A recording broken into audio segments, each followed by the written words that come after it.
কি এত ভাবছো আমার হিরো? তোমার হিরোইন তো তোমার সামনেই, তবুও এত কিসের চিন্তা? তেতে ওঠে রনিত। রিক দ্রুত মায়ের কাছে গিয়ে বসে পড়ে। রনিত রাগান্বিত বজ্জাত ছেলে, বাপের সাথে মস্করা করিস? রুকমা রায়ান চোখ রাঙিয়ে বলে। তুমি থামো তো, আগে রায়াদের বিয়ে নিয়ে ভাবো। ভাইয়ার বিয়ে? খুশিতে গদগদ হয়ে রিক বলে। কবে বিয়ে? রনিত রায়ান বিরক্ত কণ্ঠে বলে। আগে মেয়ে দেখে আসি, সে রাজি কিনা শুনতে হবে না? মেয়েও ঠিক হয়ে গেছে? আবেগে আপ্লুত হয়ে রিক শুধায়। মেয়েটা কি? নাম কি আমার হবু ভাবির? রুকমা রায়ান খুশি মনে উত্তর দেয়। জেনি। আরে তুই চিনিস না, রায়াদের অ্যাসিস্ট্যান্ট। সোফায় থেকে লাফিয়ে ওঠে রিক, চিৎকার করে বলে। না, আমি বিশ্বাস করি না। দুনিয়ার এত বেশি মেয়ে মজুদ থাকার পরেও ওই শাকচুন্নি কেন? হোয়াই? ছেলের এমন অদ্ভুত রিয়াকশনে বিরক্ত হয় রুকমা রায়ান। কিঞ্চিত বিরক্ত স্বরে বলে। কেন, সমস্যা কি ওই মেয়ের? ওয়েস্টার্ন পোশাক আজকাল সবাই পরে, তাছাড়া মেয়েটা যথেষ্ট সুন্দরী এবং শিক্ষিত। তোর ভাইয়ের বিয়ে তো ওই মেয়ের সাথেই হবে। রিক উচ্চ স্বরে বলে ওঠে। ছি ছি, থু। শেষে কিনা ওই চিপকালির সাথে আমার একমাত্র ভাইয়ের বিয়ে? আমি মানি না এই বিয়ে। হঠাৎ সামনে তাকিয়ে বাবা মায়ের রাগান্বিত মুখভঙ্গি রেখে চুপসে যায় সে। বসে পড়ে সোফায়, হাত পা ছড়িয়ে দুই হাত দিয়ে বুক চাপড়ে বলে। এ কি হলো গো আমার ভাইয়ের? এবার তোকে কে বাঁচাবে রে ভাইয়া? বিরক্ত হয়ে সেখান থেকে উঠে যায় রনিত রায়ান ও রুকমা রায়ান। এই ছেলের রেডিও একবার চালু হলে আর সহজে থামে না। সন্ধ্যা পেরিয়ে নেমে এসেছে অন্ধকার আচ্ছন্ন এক রাত। কাজ শেষ করে বাড়িতে ফিরছে রায়াত। পথিমধ্যে আবারও সেই একই অনুভূতি হয় তার। কেউ যেন অপলক দৃষ্টিতে তাকেই দেখছে। তবে বিন্দু মাত্র ভয় লাগে না তার। রক্তচোষা ভয়ঙ্কর ভ্যাম্পায়ার দেখে এসেছে সে, তাহলে আর ভয় পাবে কিসে? দ্রুত গাড়ি চালিয়ে সেই স্থান ত্যাগ করে। বাড়িতে পৌঁছে রিককে করুণ মুখে গালে হাত দিয়ে বসে থাকতে দেখে মোটেই অবাক হয় না সে।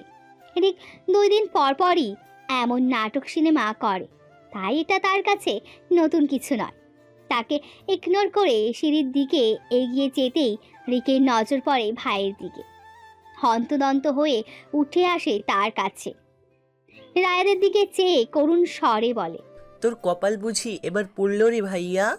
তার কথায় কান দেয় না রায়াত। তাকে পেছনে ফেলে দ্রুত সিঁড়ি ডিঙিয়ে উপরে উঠে যায়। পেছন থেকে রিক উচ্চ স্বরে বলে। আমার কথা শুনলি না তো? বুঝবি একদিন। এই গরিবের কথা না শুনলে কেমন শাকচুন্নি জোটে তোর কপালে। সারাদিন চিপকে থাকবে তোর সাথে, তখন মনে পড়বে আমার কথা। রাতে খেতে বসে রনিত রায়হান ইশারা করে স্ত্রীকে বোঝাই শুরু করো। রুকুমা রায়হান গলা ঝেড়ে রায়াদের উদ্দেশ্যে বলে। তোমার সাথে গুরুত্বপূর্ণ কথা ছিল। রিক আর চোখে তাকায় রায়াতের দিকে, বিড়বিড় করে বলে। এবার বুঝবে টেহলা? রায়াত খেতে খেতেই উত্তর দেয়। হ্যাঁ বলো, এতে আবার জিজ্ঞাসা করার কি আছে? এবার মুখ খোলে রনিত রায়াত। আমরা তোর বিয়ে ঠিক করেছি, মেয়ে দেখে রেখেছি, শুধু তার কাছে অনুমতি নেওয়াটা বাকি। এখন বল, তোর মতামত কি? খাবার রেখে হাঁ করে তাকায় রায়াত, অবাক স্বরে বলে। এসব কি বলছো তোমরা? মেয়ের অনুমতি নেবে আর আমার অনুমতি নেবে না? রনিত রায়ান কিঞ্চিত রাগান্বিত স্বরে বলে। তোর আবার কিসের অনুমতি? সারা বছর তো বলেই যাচ্ছি বিয়ে কর বিয়ে কর, আর কত? রায়াত পুনরায় বলে। আমি বিয়ে করব না, তোমরা বন্ধ করো তো এসব। কতবার বলতে হবে? এসব ভালো লাগে না আমার। ছেলে জিদ দেখে রেগে যায় রুকমা রায়াত। খাবার ছেড়ে উচ্চ স্বরে বলে। তার মানে বিয়ে করবে না তুমি? রায়াদের একরোখা উত্তর। না। রুকমা রায়ান রেগে টেবিলে ছেড়ে উঠে যায়। হকচকিয়ে যায় রায়াত। মাকে আগে কখনো এমন রাগতে দেখেনি। দৌড়ে গিয়ে তার সম্মুখে দাঁড়ায়, ব্যস্ত স্বরে শুধায়। এত রেগে যাচ্ছ কেন মা? বসো, খেয়ে নাও। ছেলের দিক থেকে মুখ ফিরিয়ে নেয় রুকমা, না হলে নরম হয়ে যাবে সে, রাগ গলে যাবে। অন্যদিকে নজর রেখে বলে। এবার হয় তুই বিয়ে করবি, নতুবা আমি বাড়ি ছাড়বো। সিদ্ধান্ত তোর, বিয়ে করবি নাকি মাকে বাড়ি ছাড়া করবি? হতবাক হয় রায়াত। এসব কি বলছে তার মা? ব্যাপারটা যে এতদূর গড়িয়ে যাবে তা সে ভাবতেও পারেনি। রুকমা রায়ান পুনরায় শুধায়, বল বিয়ে করবি নাকি চলে যাব আমি? রিক টান টান উত্তেজনা নিয়ে চোখ গোল গোল করে চেয়ে আছে ভাইয়ের উত্তরের অপেক্ষায়। সে খুব ভালো করেই জানে তার মা নাটক করছে, কিন্তু এটা সে ভাইয়াকে কিছুতেই বলবে না। বুঝুক, রিকের কথা না শুনলে কি হয়। রুকমা রায়ান সদর দরজার দিকে পা বাড়াতেই রায়াত ব্যস্ত কণ্ঠে বলে, হ্যাঁ হ্যাঁ করবো, বিয়ে করবো আমি। রুকমা রায়ান ও রনিত রায়ানের ঠোঁটে মুখে ফুটে উঠতে বিশ্বজয়ের হাসি। হতাশ হয় রিক। শেষ পর্যন্ত তাহলে ওই শাকচুনিটা এই বাড়িতে প্রবেশ করেই ছাড়বে। গভীর রাতে রায়ান পরিবার যখন ঘুমে আচ্ছন্ন, তখনই কেউ ঝড়ের গতিতে ঢুকে পড়ে আলিশান বাড়িতে। মুচকি হেসে এগিয়ে যায় রায়াদের কক্ষের দিকে। অত্যন্ত সাবধানে প্রবেশ করে তার কক্ষে।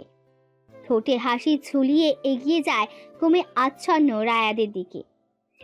চেয়ারে বসে ঝুঁকে পড়ে তার মুখের উপর।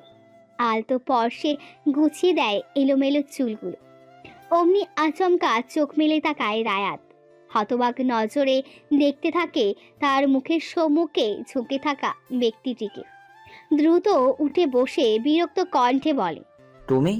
কক্ষ জুড়ে বিরাজমান একরাশ নিস্তব্ধতা।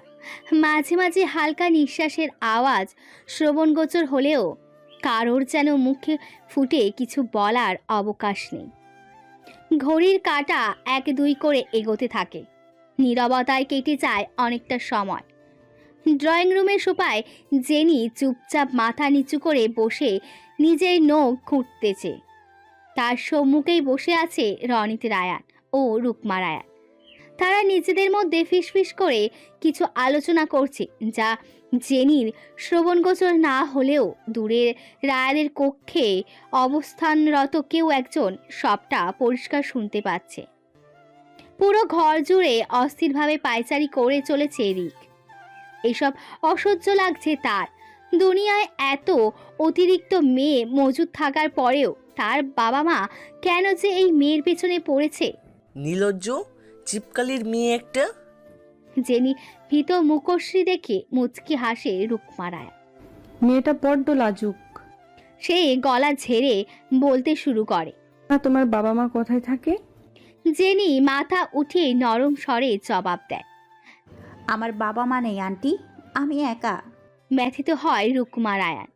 আমি সত্যিই দুঃখিত মা, তোমাকে কষ্ট দিয়ে ফেললাম হয়তো। জেনি ব্যস্ত কণ্ঠে বলে, না না, সমস্যা নেই আন্টি, আপনার তো আর জানা ছিল না। রুকমা রায়ান পুনরায় বলে, তাহলে তোমার গার্ডিয়ান? আমার কোনো গার্ডিয়ান নেই আন্টি, আমি আমার সব কিছু বলতে পারেন।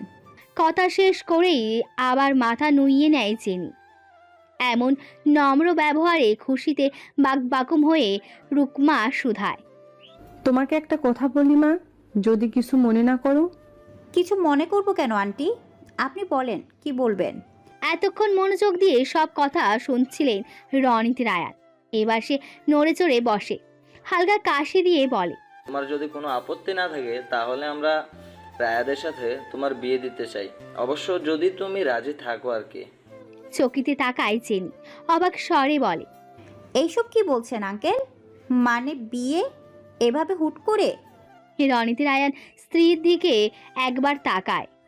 সে আপাতত গালে হাত দিয়ে চোখ গোল গোল করে জেনির দিকেই চেয়ে আছে। হতাশার শ্বাস ফেলে বলে, তোমার কাউকে পছন্দ থাকলে বা বিয়েতে মত না থাকলে বলতে পারো।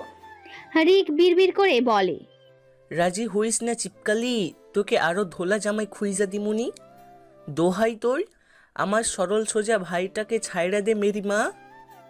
তার সমস্ত আশায় ছাই ফেলে জেনি বলে ওঠে, আমার কোনো আপত্তি নেই আঙ্কেল, কিন্তু স্যার কি রাজি হবে? স্বস্তির শ্বাস ছাড়ে রুকমা রায়ান, হাসি মুখে জবাব দেয়, তাকে নিয়ে ভাবতে হবে না, সে রাজি। এখন তুমি বললেই আমরা আয়োজন শুরু করতে পারি। লাজুক স্বরে জেনি বলে। আমার কোনো আপত্তি নেই। ঠিক আছে আন্টি, আমি চাই তাহলে। রনিত রায়ান ও রুকমা রায়ান সমস্বরে বলে ওঠে। আরে বসো। চমকে বসে যায় জেনি। রুকমা রায়ান তাকে আশ্বস্ত করে বলে। রায়াত এখনো ঘুমাচ্ছে, ও আসুক, একটু কথা বলে যাও। লজ্জায় লাল হয়ে ওঠে জেনির গাল দুটি। রিক ও বিরক্ত স্বরে বলে। এত লাল হয়ে লাভ নেই, এ বিয়ে আমি কিছুতেই হতে দেব না। তোমার হাত থেকে বাঁচতে দরকার হলে আমার ভাইকে আমি বিদেশে বিক্রি করে দিব। তার কথায় কক্ষের সকলে হতবাক হলেও মুহূর্তেই রাগান্বিত দৃষ্টি নিক্ষেপ করে রনিত রায়ান ও রুকমা রায়ান। চোখ ছোট ছোট করে তাকিয়ে আছে জেনি। বাবা মায়ের দৃষ্টিভঙ্গি দেখে চুপসে যায় রিক। দ্রুত সরে পড়ে সেখান থেকে। রিক চলে যেতেই রুকমা রায়ান হাসার চেষ্টা করে বলে। জানোই তো একটু পাগলাটে, সব সময় এমন উল্টাপাল্টা কথা বলে। জেনি রেগে গেলেও তা প্রকাশ করে না, হাসি মুখে বলে। সমস্যা নেই আন্টি, আমি কিছু মনে করিনি। রনিত রায়ান গলা উঁচু করে ডাকে। রায়াত, তাড়াতাড়ি একটু নিচে আয় তো। রায়াত কিছু বলবে তার পূর্বেই তার দিকে রাগান্বিত দৃষ্টি নিক্ষেপ করে সামনের ব্যক্তিটি তার দিকে দুপা এগিয়ে এসে রায়াত কিছু বলবে তার পূর্বেই তার দিকে রাগান্বিত দৃষ্টি নিক্ষেপ করে সামনের ব্যক্তিটি তার দিকে দুপা এগিয়ে এসে বলে। একদমই নিচে যাবে না, এখানেই আমার সামনে বসে থাকবে তুমি। ঢোক গেলে রায়াত। সারা রাত ঘুমায়নি সে। মনে পড়ে যায় গত রাতের কথা। নিজের খুব কাছে কারোর অস্তিত্ব পেয়ে ঘুম ভেঙে যায় রায়াদের। চোখ মেলতেই কাউকে নিজের মুখের উপর ঝুঁকে থাকতে দেখে ভয় পাওয়ার বদলে বড্ড বেশি আশ্চর্য হয় সে। এই যে ভ্যাম্পায়ার কন্যা, সেই ঘুমন্ত রাজকন্যা, সে তো ঘুমিয়েছিল, এখানে কিভাবে এলো? আর এত রাতে আমার কক্ষেই বা কেন? তাকে চোখ মেলে তাকাতে দেখেও সেই কন্যার কোনো হেলদোল নেই দেখে বিরক্ত হয় রায়াত। দ্রুত উঠে বসে বলে। তুমি ঘুম ভাঙলো কিভাবে তোমার? আর এখানে কিভাবে এসেছো, তাও আবার এত রাতে? উত্তর দেয় না সে। রাগান্বিত রায়াত ধমকে বলে ওঠে। এই মেয়ে কথা বলছে না কেন? কি বলছি শুনতে পাচ্ছ না? এবার যেন অতিশয় বিরক্ত হয় লিয়ানা। নড়ে চড়ে বসে ঝুঁকে আসে তার দিকে, চোখে চোখ রেখে বলে। বারবার এই মেয়ে করছো কেন? আমার নাম লিয়ানা, মানছি তোমার কিচ্ছু মনে নেই, তাই বলে একটা সুন্দরী মেয়েকে এইভাবে বলবে? চোখ বড় বড় করে তাকায় রায়াত। লিয়ানা পুনরায় বলে ওঠে। এইভাবে আমার দিকে তাকাবে না, লজ্জা লাগে আমার। হতবাক রায়াত কাতর স্বরে বলে। তোমার আবার লজ্জাও লাগে? লিয়ানার একরোকা উত্তর। হ্যাঁ অবশ্যই, বিশ্বাস না হলে চেক করে দেখো। কথাটা বলে আরো একটু ঝুঁকে আসে সে। ছিটকে সরে যায় রায়াত। এই দিন দেখারই মনে হয় বাকি ছিল। ভ্যাম্পায়াররা হবে ভয়ঙ্কর, আর তুমি কিনা রাত বিরাতে একটা ছেলের কক্ষে এসে তাকে নির্যাতন করছো। হ্যাঁ করছি, কারণ তুমি একান্তই আমার নিজস্ব মানুষ, আর আমার অনুভবকে আমি যখন ইচ্ছা তখন দেখতে আসতে পারি। চমকে ওঠে রায়াত। আবার সেই নাম। এই নাম শ্রবণগোচর হতেই তার হৃদয় থমকে যেতে চায়। রেগে কিছু কটু বাক্য শোনাতে চাইলেও কেন যেন মন সায় দিচ্ছে না তাতে। বারবার চেষ্টা করেও কোনো কটু বাক্য উচ্চারণ হয় না তার গলা থেকে। বিরক্ত হয় রায়াত। এই মেয়ে কি জাদু জানে নাকি? তার হুঁশ ফেরে লিয়ানার কথাতে। এভাবে হা করে তাকিয়ে আছো কেন? আমি জানি তোমার বকতে ইচ্ছে করছে, কিন্তু বকা দিতে পারছো না, কারণ তুমি আমাকে আগের মতো ভালোবাসো এখনো। তার কথায় অতিশয় রাগান্বিত হয় রায়াত। রেগে নিজের কাছ থেকে ধাক্কা দিয়ে সরিয়ে দেয় তাকে। উচ্চ স্বরে বলে। লজ্জা করে না তোমার? এত রাতে একটা ছেলের ঘরে ঢুকে অভদ্রের মতো আচরণ করছো? নাকি ভ্যাম্পায়াররা সবাই এরকম বেহায়া হয়? হতবাক নজরে তাকায় লিয়ানা। তার অনুভব তাকে বেহায়া বলেছে না, সে তো সবকিছু ভুলে গেছে, তাই হয়তো বা এমন করছে। নিজেকে সামলে আবার বলে। এভাবে বলছো কেন অনুভব? কতগুলো বর্ষ পেরোনোর পরে তোমায় দেখতে পাচ্ছি, কিভাবে না এসে পারতাম বলো? তার কাতর কণ্ঠস্বরও যেন কানে যায় না রায়াদের। সে পুনরায় বলে। সামান্য লজ্জা থেকে থাকলে চলে যাও এখান থেকে, আর কখনো আসবে না। আমি তোমাকে পছন্দ করি না, বুঝেছো তুমি? লিয়ানা ব্যাকুল স্বরে বলে। তুমি মিথ্যে কথা বলছো অনুভব, তুমি তো আমার জন্যই ফিরে এসেছো, তাহলে কেন এমন আচরণ করছো আমার সাথে? পুনরায় তাকে অনুভব সম্বোধন করায় বিরক্ত হয় রায়াত। উচ্চ স্বরে বলে। আর কতবার বলবো তোমাদের, আমি অনুভব নই, আর না তো তোমাকে ভালোবাসি। তোমাকে ভালোবাসলে তোমার ঘুম না ভাঙিয়ে ফিরে আসতাম না আমি। এতটুকু জ্ঞান নেই তোমার? তোমার স্পর্শেই তো ঘুম ভেঙেছে আমার। চকিতে তাকায় রায়াত। মনে পড়ে নিজের হুঁশ হারিয়ে সে আঁকড়ে ধরেছিল এই কন্যার মুখশ্রী, তারপর সে ঘুম ভেঙেছে। না, সম্ভব নয়। এই কন্যা ছলনা করেছে তার সাথে। নিশ্চয়ই কোনো বিশেষ কার্যসিদ্ধি করতে তার পেছনে পড়েছে এরা। হঠাৎ তার ধ্যান ভাঙে। নিজের সম্মুখে তাকাতেই দেখতে পায় ফ্যাল ফ্যাল করে তাকিয়ে আছে লিয়ানা। অতিমাত্রায় বিরক্ত কণ্ঠে বলে, তোমাকে এত আজে বাজে কথা বলছি, লজ্জা লাগছে না তোমার? এখনও নির্লজ্জের মতো চেয়ে আছো? দাঁত কেলিয়ে হাসে লিয়ানা। না তো, তোমার মস্তিষ্কের দুই একটা তার যে ছেঁড়া আছে। অভদ্র মেয়ে, বেরিয়ে যাও এখান থেকে। তোমাকে থেকে বিরক্ত লাগছে আমার। দোহাই লাগে তোমার, মুক্তি দাও আমাকে তোমরা। আমার স্বাভাবিক জীবনটাকে অতিষ্ঠ করে তুলেছে তোমরা। সত্যি চলে যাব অনুভব। ধক করে ওঠে রায়াদের হৃদয়। এই বাক্য এতটা নিষ্ঠুর কেন লাগছে? কেন পোড়াচ্ছে তার বক্ষ? নিজেকে সামলে নেয় রায়াত। এসবই ওদের জাদুর প্রভাব, ওদের ছলনা। এসবে ভুললে চলবে না। দ্রুত বিছানা ছেড়ে উঠে দাঁড়িয়ে টেনে তোলে লিয়ানাকে। তাকে ধাক্কা দিয়ে দূরে সরিয়ে উচ্চ স্বরে বলে, সমস্যা কি তোমার? নির্লজ্জের মতো বসে আছো কেন? বলছি না বেরিয়ে যাও, বেহায়া মেয়ে। নির্বিকার দাঁড়িয়ে আছে লিয়ানা। এত কটু বাক্যেও একটু পরিবর্তন হয় না তার মুখভঙ্গি। রায়াত রেগে আবার কিছু বলতে যাবে, তার পূর্বেই সে এক পা দুপা করে পেছনে যেতে থাকে। কক্ষের লাগোয়া বারান্দার নিকটে যেতেই আটকে ওঠে রায়াত। দ্রুত এগিয়ে আস্তে আস্তে বলে, আরে পড়ে যাবে তুমি, দরজা দিয়ে যাও।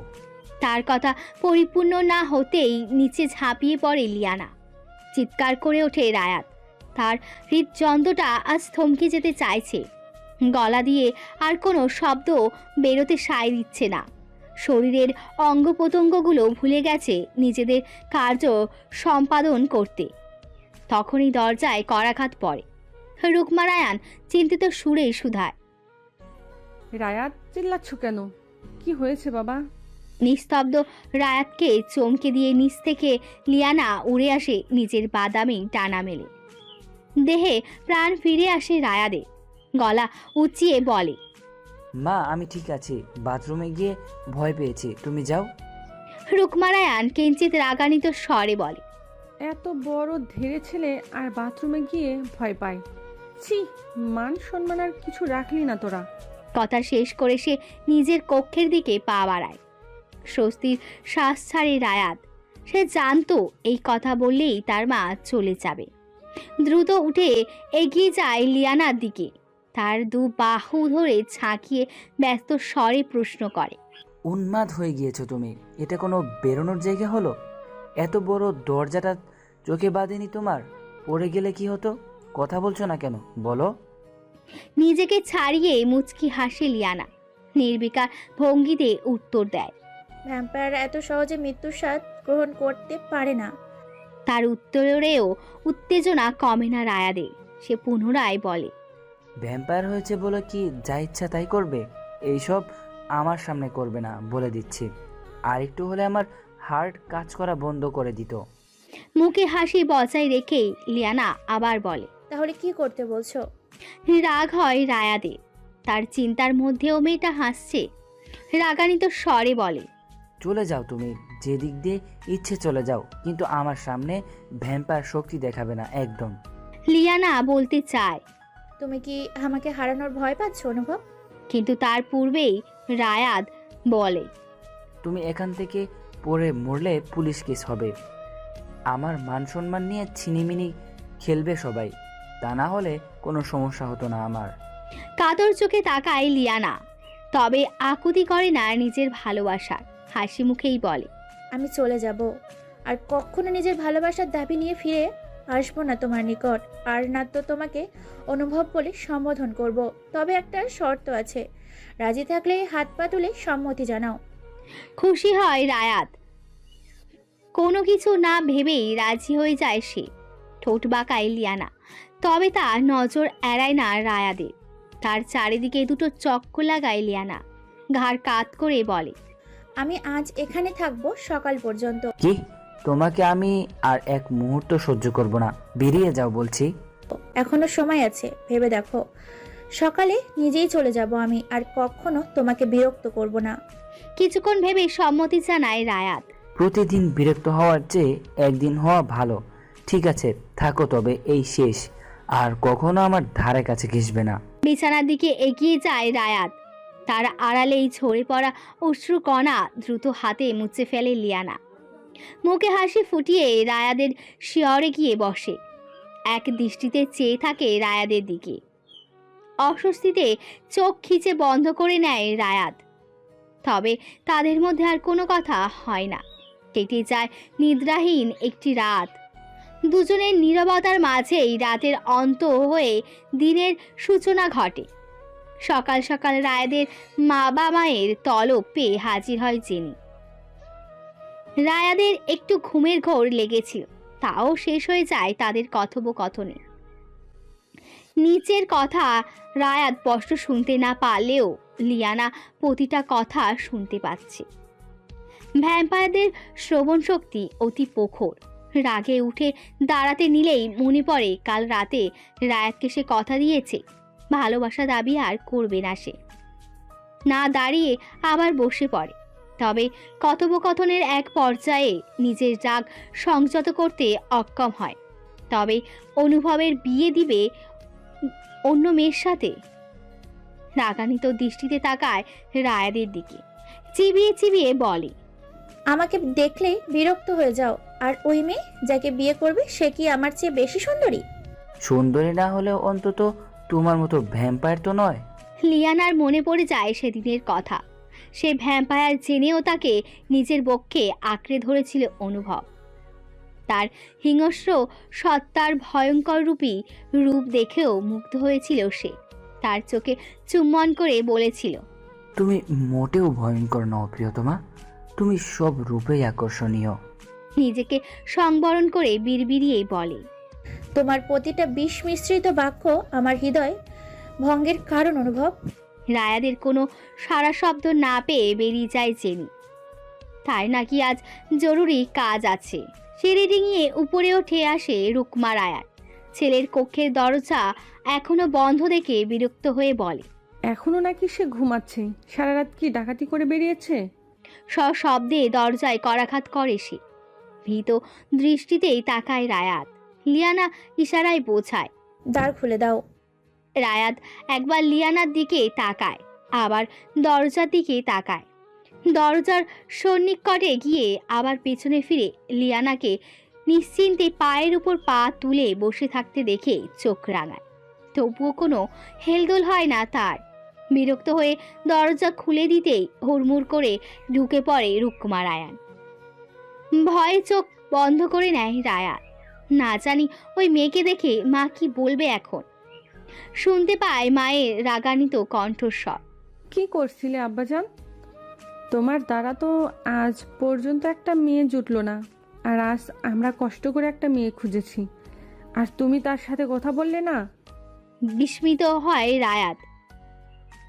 দ্রুত চোখ খুলে পুরো কক্ষে কোথাও লিয়ানাকে না দেখে স্বস্তির শ্বাস ছেড়ে মায়ের উদ্দেশ্যে বলে, কিছু বললে? তোর বিয়ের কথা বলছি বেটা, এখন তো তুমি কিছু শুনতে পাবে না। তা মেয়েটার সাথে কি কথা বলার ইচ্ছা আছে তোমার? দায়সারা জবাব রায়াদের। তোমরা কথা বলো, আমার এত ইচ্ছা নেই। বিয়ের ডেটটা জানিয়ে দিও, যথাসময়ে উপস্থিত থাকবো। কথা শেষ করে ওয়াশরুমে ঢুকে যায় রায়াত। হাঁ করে দাঁড়িয়ে থাকে রুকমা রায়ান।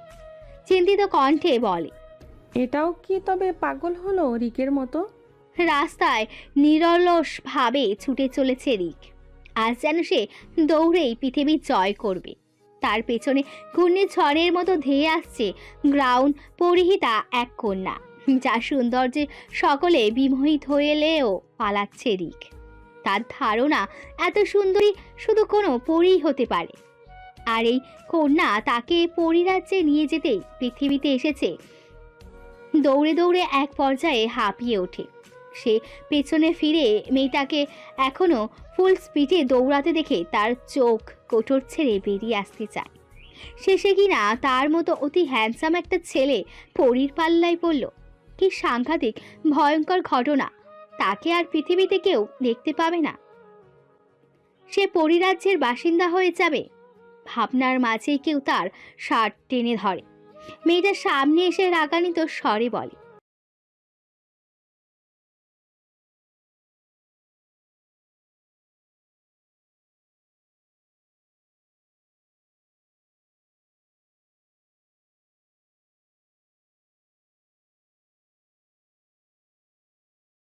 রাস্তায় নিরলসভাবে ছুটে চলেছে রিক। আজ যেন সে দৌড়েই পৃথিবী জয় করবে।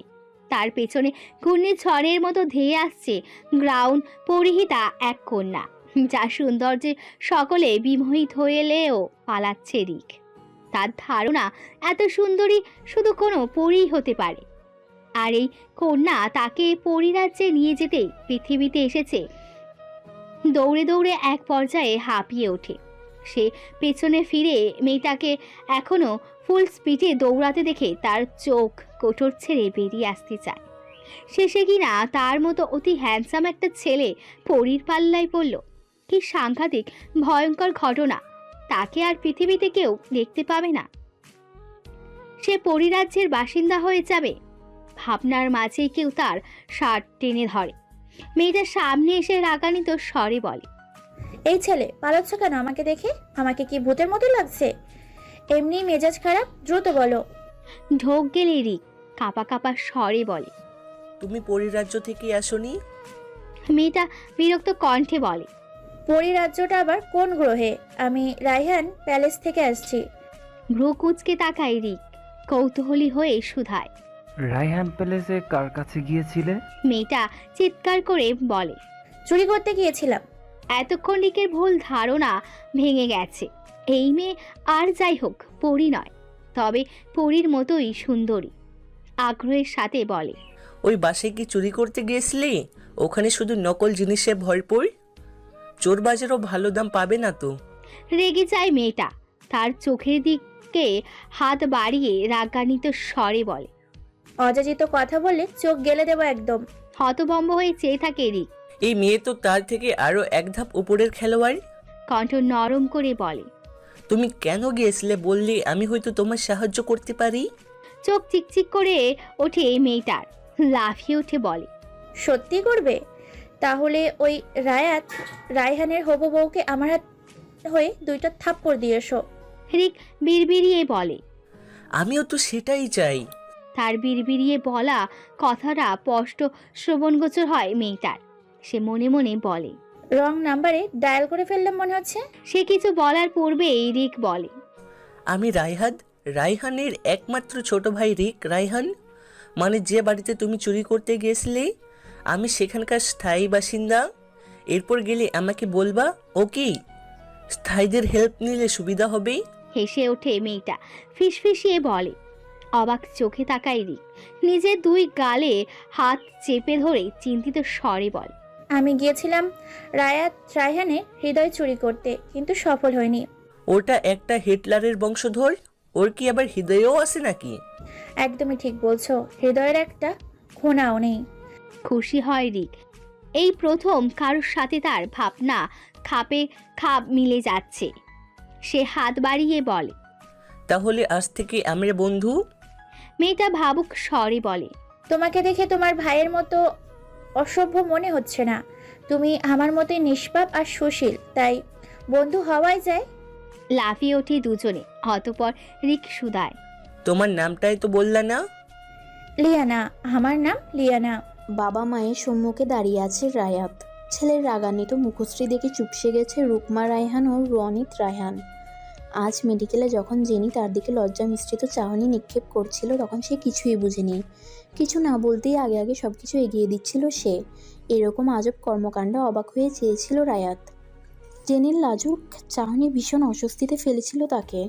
তার ধারণা রিক কোনো গণ্ডগোল পাকিয়েছে। রিককে মোবাইলে না পেয়ে দ্রুত মেডিকেল ছেড়ে বাসায় ফিরে আসে। বাসায় ফিরে বাবা মাকে সোফায় বসে থাকতে দেখে ব্যস্ত হয়ে প্রশ্ন করে, তোমাদের ছোট ছেলে? অসময়ে তাকে বাড়িতে দেখে কিঞ্চিত অবাক হয় তারা। রনিত রায়হান উত্তর দেয়, রিক তো বাসায় নেই, নতুন বন্ধুকে নিয়ে শপিংয়ে গেছে। ভ্রুকুচকে তাকায় রায়াত। নতুন বন্ধু? রুকমা রায়হানের মুখে হাসির ঝিলিক খেলে যায়।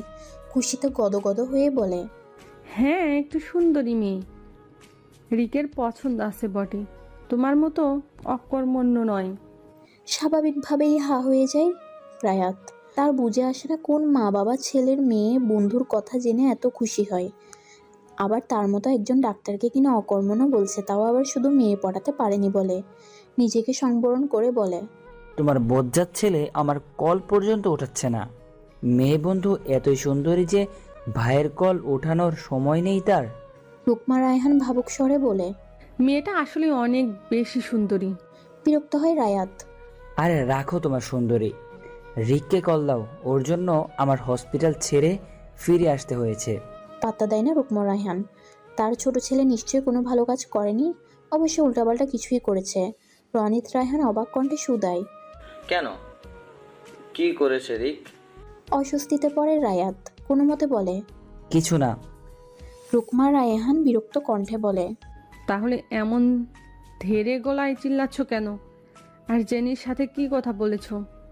অবাক হয় রায়াত। জেনির সাথে কথা বলবো মানে? রনিত রায়হান কিছু না ভেবেই বলে বসে। যার সাথে বিয়ে তার সাথে কথা বলবি না তো কার সাথে কথা বলবি? কথা শেষ করেই জিভ কাটে সে। চকিতে তাকায় রায়াত। কি বললে? আবার বলো। তার মানে আমার বিয়ের জন্য যেই মেয়ে দেখেছো সে জেনি? স্বামীর দিকে চোখ পাকিয়ে তাকায় রুকমা রায়হান। দুজনেই চুপসে আছে। এখন ছেলে কি বলবে সেটাই ভাবছে। উচ্চস্বরে চিল্লিয়ে ওঠে রায়াত। কি হলো, কিছু বলছো না কেন? মাথা নাড়িয়ে সম্মতি জানায় রনিত রায়হান। ছেলের মুখভঙ্গি দেখেই কানে হাত চেপে ধরে তারা। অমনি চিৎকার করে ওঠে রায়াত। পাগল হয়ে গিয়েছো তোমরা? রনিত রায়হানের সোজা উত্তর। মেয়েটা কোন দিক দিয়ে খারাপ?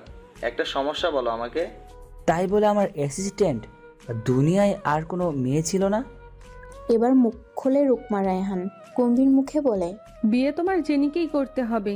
আত্মীয় স্বজন সবাইকে বলে ফেলেছি। আর তুমি রাজি না থাকলে বলতে পারো, আমি চলে যাই বাড়ি ছেড়ে। দুর্বল হয়ে যায় রায়াদের কণ্ঠস্বর। আমি রাজি। তার আড়ালে স্ত্রীকে বাহবা জানায় রনিত রায়হান। এই প্রথম তার স্ত্রী কোনো কাজ ঠিকঠাক মতো সম্পাদন করতে পারলো। ছেলে আর কিছু বলতেই পারবে না। একবার বিয়েটা হয়ে গেলেই ঠিক হয়ে যাবে সব। দ্রুত সিঁড়ি ডিঙ্গিয়ে উপরে উঠে যায় রায়াত। কেন যেন এসব কিছুই ভালো লাগছে না তার। ভালো না লাগার নির্দিষ্ট কোনো কারণও নেই তার কাছে। ইচ্ছে করছে দূরান্তে কোথাও পালিয়ে যেতে। তবে বাবা মায়ের হাসি মুখও দেখতে সে এই বিয়ে অবশ্যই করবে। তার ঘোর ভাঙিয়ে নিচের ড্রয়িং রুম থেকে ভেসে আসা শোরগোলে। এই সময় আবার কিসের চিল্লাচিল্লি? রিকের কণ্ঠস্বর শুনে বুঝতে পারে শোরগোলের কারণ। বজ্জারটা বাড়িতেই ফিরেই শোরগোল শুরু করেছে। তবে তার পরিবারের সদস্যদের কণ্ঠ ব্যতীত আরও কোনো মেয়েলি কণ্ঠস্বর শ্রবণগোচর হচ্ছে। ভীত হয়ে পড়ে রায়াত। আমার জেনি আসলো না তো? কক্ষের বাহিরে আসতেই তার ধারণা ভুল প্রমাণিত হয়। সিঁড়ির উপর থেকে উকি দিতেই তার নজর কাড়ে রিকের সাথে দাঁড়ানো সফেদ গাউন পরিহিত এক কন্যা। উল্টো দিক ঘুরে থাকায় মুখশ্রী দৃষ্টিগোচর না হলেও নিঃসন্দেহে এই কন্যা জেনি নয়। যিনি কখনোই এত বড় পোশাক পরে না। কৌতূহলী হয়ে দুপা করে সিঁড়ি ডিঙিয়ে নিচে নেমে আসে। রুকমা রায়হান বড় ছেলেকে দেখতে পেয়ে ইশারায় বোঝায়, এদিকে এসো। সম্মুখে এসে দাঁড়াতেই চোখ বড় বড় হয়ে যায় রায়াতের। এ কাকে দেখছে? সে কি ভুল দেখছে? এই কন্যা এখানে কেন? ছেলেকে লিয়ানার দিকে হা করে তাকাতে দেখে চোখ ছোট ছোট করে তাকায় রুকমা রায়হান। চিনে না, জানে না, আর কিভাবে তাকিয়ে আছে দেখো। বেটা, তোকে ভালো ভাবছিলাম, তুইও বাপের মতো হয়নি। রায়াত স্থান কাল ভুলে উত্তেজনায় বলে বসে। তুমি এখানে? রিক এগিয়ে এসে বলে, ও আমার বন্ধু। আর লিয়ানা, এটা আমার একমাত্র জ্যেষ্ঠ ভাত্রা, ঢেঁড়সের জার, থুক্কু, রায়াত রায়হান। লিয়ানা বিনয়ী স্বরে বলে, আপনার সাথে পরিচিত হয়ে ভালো লাগলো। টাস্কি খেয়ে যায় রায়াত, চোখ কপালে তুলে শুধায়। আপনি? ছেলের কথাবার্তায় অতিশয় বিরক্ত বোধ করে রনিত রায়হান। পেছন থেকে গলা উঁচিয়ে বলে, আপনি না তো কি তুমি করে বলবো তোকে? রায়াত আমতামতা করে বলে, আমি তা বলিনি। ছেলের হাবভাব বুঝছেন না রুকমান রায়হান। কোমরে হাত দিয়ে বলে, তাহলে আপনি কি বলছেন আব্বাজান? পরিস্থিতি নিয়ন্ত্রণে আনতে লিয়ানা বলে ওঠে, উনি হয়তো ওনার পরিচিত কারোর সাথে আমাকে গুলিয়ে ফেলেছে, তাই না ভাইয়া? হতভম্ব রায়াত বোঝে না তার কথার উদ্দেশ্য। সে পুনরায় বলে ওঠে। ভাইয়া। তার নিরবুদ্ধিতায় বিরক্ত হয় লিয়ানা। এগিয়ে যায় রিকের কাছে, তার কানের কাছে ফিসফিসিয়ে বলে, তোমার ভাইটা এত নির্বোধ কেন? সামান্য কথার অর্থ বোঝে না? সবাইকে নিজের দিকে সন্দেহভাজন দৃষ্টি নিক্ষেপ করতে দেখে দ্রুত স্থান ত্যাগ করে রায়াত। কাউকে কিছু না বলে ব্যস্ত পায়ে উঠে যায় সিঁড়ি ডিঙিয়ে। কক্ষে এসে মাথায় হাত দিয়ে বসে পড়ে। রায়াতকে এভাবে চলে যেতে দেখে অতিশয় অবাক হয় রনিত রায়হান। ছেলের এরূপ ব্যবহারের কোনো কারণ জানা নেই তার। অতঃপর দীর্ঘশ্বাস ফেলে আশেপাশে তাকাতেই লক্ষ্য করে তার স্ত্রী লিয়ানা মেয়েটার রূপের প্রশংসায় মশগুল। মেয়েটা চোখ ছোট ছোট করে তাকিয়ে আছে তার দিকে। হয়তো ভাবছি এটা কোন গ্রহে চলে আসলাম। দ্রুত সে এগিয়ে যায় তাদের দিকে। তাদের সম্মুখে সোফায় গায়ে দিয়ে দিয়ে লিয়ানার উদ্দেশ্যে বলে, তোমার বাবা মা কোথায় থাকে মা? থতমত খেয়ে যায় লিয়ানা। কোনো মতে নিজেকে সংবরণ করে জানায়, তারা গ্রামের বাড়িতে থাকে। তুমি এখানে একাই থাকো? লিয়ানা মাথা দুলিয়ে সম্মতি জানাতেই রুকমা রায়হান হঠাৎ অকপটে বলে ফেলে, তাহলে তুমি আমাদের সাথেই থাকো। স্ত্রীর অকস্মাৎ কথাতে বিরক্ত হয় রনিত রায়হান। আরে সে তো এটাই বলতে চেয়েছিল, শুধু শুধু কথার মাঝে কথা বলে। তবুও সে হাসি মুখে বলে, থাকবে তো মা?